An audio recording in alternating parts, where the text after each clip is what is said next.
తెలంగాణ రాష్ట్రంలో మరొక ట్విస్ట్ తెర మీదకు వచ్చింది. కాంగ్రెస్ బీఆర్ఎస్ పార్టీల మధ్య కండువల చిచ్చు పెట్టినట్లయింది. పార్టీ మార్పు వ్యవహారంలో కొత్త ట్విస్ట్ తెర మీదకైతే వచ్చింది.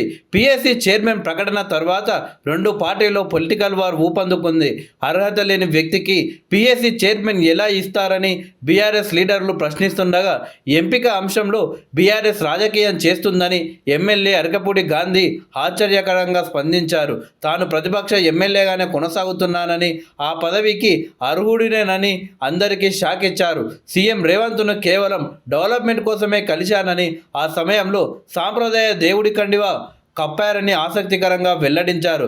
దీంతో ఇరు పార్టీల నేతలు అవాక్కయ్యారు. మిగతా 9 మంది ఎమ్మెల్యేలకు పార్టీ కండువా కప్పారా లేక దేవుడి కండువలేనా అని ఇప్పుడు పొలిటికల్ సర్కిల్లో చర్చ జోరందుకుంది.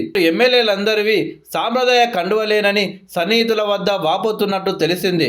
దీంతో తదుపరి స్టెప్ ఏం తీసుకోవాలని రెండు పార్టీలు రాజకీయ న్యాయ నిపుణులతో చర్చిస్తుండడం గమనార్హం. అసెంబ్లీ ఎన్నికల ముందు నుంచి కాంగ్రెస్ వ్యూహాల్లో బీఆర్ఎస్ దారుణంగా ఇరుక్కుంటుందని ఆ పార్టీ నేతలు ధీమాను వ్యక్తం చేస్తున్నారు. సిట్టింగ్లకు టికెట్లు ఇవ్వాలనే నినాదం కూడా తమ సక్సెస్కు కారణమని ఓ ఎమ్మెల్యే చెప్పారు. ఇప్పుడు దేవుడి కండువల విషయంలోనూ బీఆర్ఎస్ నాలుక ఖర్చుకుంటుందని కాంగ్రెస్ లీడర్లు హర్షం వ్యక్తం చేస్తున్నారు.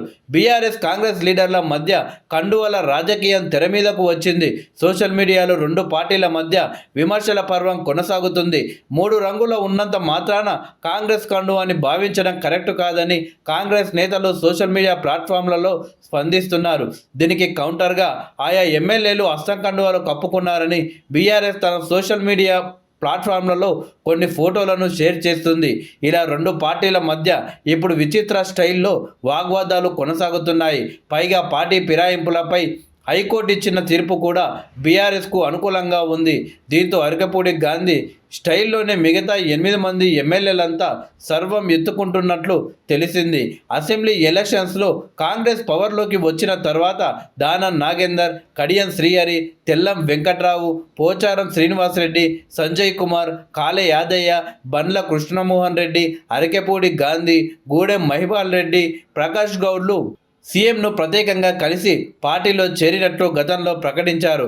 తాజాగా ఎపిసోడ్తో వీరంతా పిఎస్సి చైర్మన్ తరహాలోనే వ్యవహరించనున్నట్లు తెలిసింది. దానం నాగేందర్ మాత్రం టెక్నికల్ సమస్యలు ఎదుర్కోవాల్సి ఉంటుందని కాంగ్రెస్ నేతలను నొక్కి చెబుతున్నారు.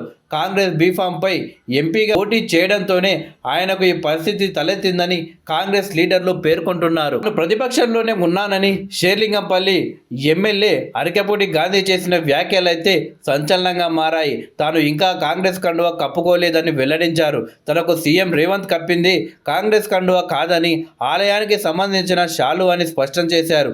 ఆయనకు పిఎస్సి చైర్మన్ పదవి ఇవ్వడంపై బీఆర్ఎస్ అభ్యంతరం వ్యక్తం చేస్తున్న నేపథ్యంలో గాంధీ పై విధంగా స్పందించారు. పిఎస్సి చైర్మన్ పదవి హరీష్ రావుకు ఇస్తేనే ప్రతిపక్షంగా భావిస్తారా, వేరే వాళ్లకు ఇస్తే ఒప్పుకోరా అని ప్రశ్నించారు.